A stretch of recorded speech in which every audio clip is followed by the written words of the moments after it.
Hey, how's it going? It's Stephen here from understandingaudio.com, and I've got a pretty strong call to action for you today. And that is start panning your reverbs now. Does that mean I want you to start panning your reverbs left, right, center, and everywhere in between? No, it does not, but I want you to think about how panning your reverbs can really help you and your mixes. For all the questions that I get about adding width and depth to your mixes, this is something that is often very much overlooked, and it's going to make a huge difference. So first, I'm going to talk about what I've done here. I have a guitar track that I've pulled out of a mix that I recently completed, and as part of the mix, it was sent to a large room reverb send.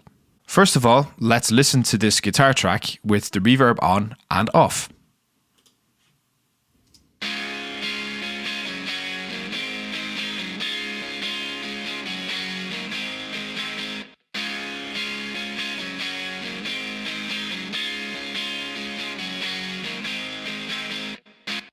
So there's quite a noticeable difference between when that reverb is turned on and when it's off. The sound is quite obviously a lot more dry. Now first let's talk about the send itself. I have this electric guitar track that's been panned hard left, being sent to this GTR Verb send. Now the reason why I use sends is because it gives me a lot more flexibility over the level of the reverb in my mix. I can adjust the send level from here, from this fader, once I pull it up from the send on my actual track. And I can also adjust the volume fader on the send aux itself a little bit further in the mix if I feel I need to do that. It is very rare that I will put a reverb effect on as an insert on a track itself. It's almost always on a send. Going back to this fader, I already mentioned that this gives you more flexibility, but what is very often overlooked is this pan knob up here. Now, in this mix, you can see that the pan knob is all the way to the left. It's at 100 all the way, hard panned to the left. That is the same position in the mix that I have the electric guitar panned. So the panning and placement of the electric guitar in this mix is also reflected in the reverb send. Now, what does that mean? This reverb send up here is stereo, but I'm sending all of the signal to the left-hand side. Now, that means that the majority of the signal is going to come through on the left, and you're going to get the majority of that reverb, that ambience on the left. But because it is a stereo reverb, you're still also going to get some ambience on the right. So I'll play that back for you again so that you can hear the majority of the ambience on the left, and keep a listen out on the right hand side for what that reverb is doing as well. First of all, you'll hear this guitar track with the reverb on and then off.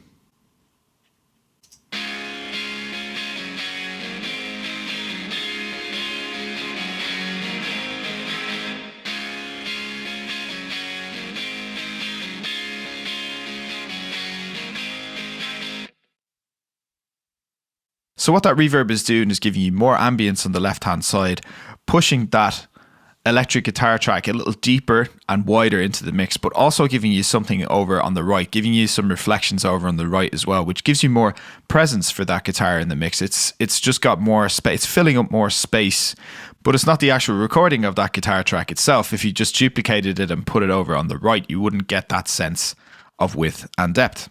Now that I've explained it, let's look at how you can use this creatively in your mixes. Now I'd like you to think about 3 positions on this reverb knob to start with. Once you get comfortable with those, you can start experimenting with using different positions on this knob. But to start with, you're thinking about left, which is all the way to the left at minus 100 here. Then center, if I can get it, there we go. And right, all the way to 100. Also known as LCR, so LCR panning. If you're going in between those, you're obviously going to one of these random numbers in between. Now, once again, I'll exaggerate the reverb send level, but let's hear what it sounds like panned straight up the middle.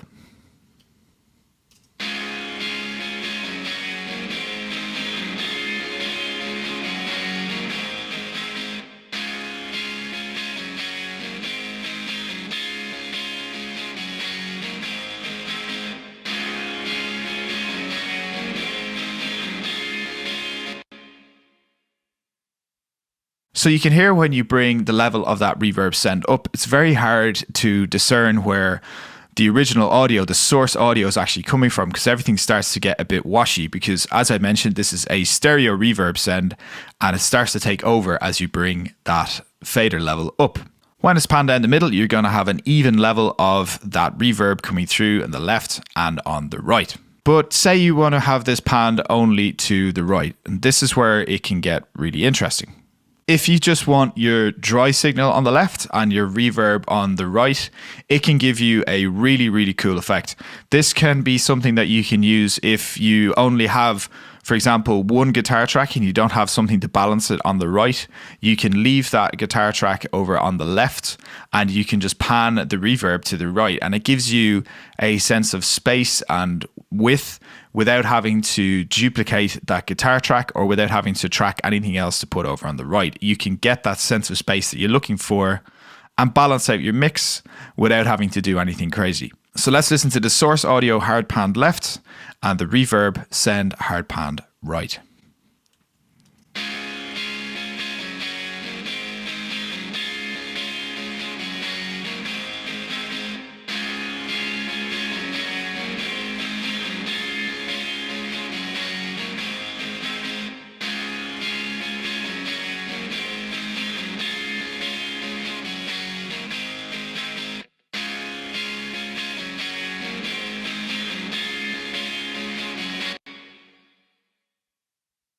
Pretty cool, right?